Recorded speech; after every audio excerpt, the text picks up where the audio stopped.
sit na thu kahin khôn avelin in lelki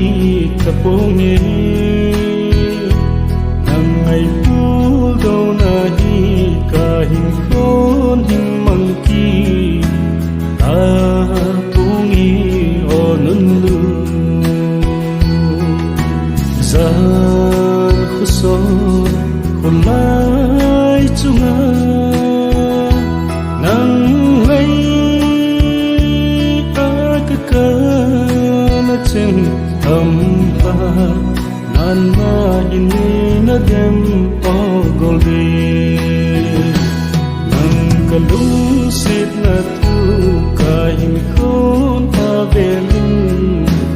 in lelki tapunge nang may pul do na hi kahin kon mangki ta pungi onung lu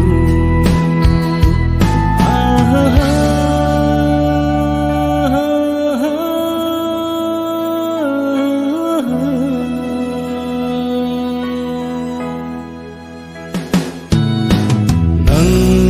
zin kahin khohi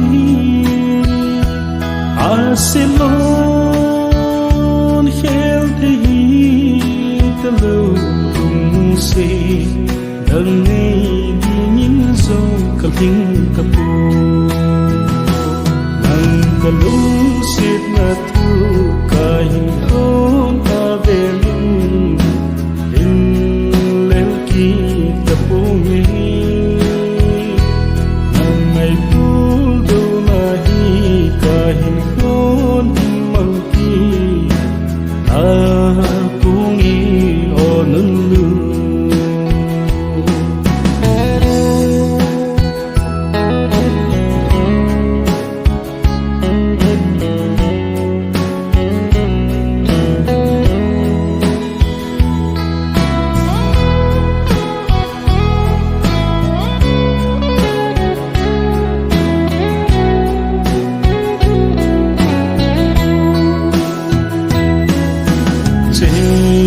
mấy ca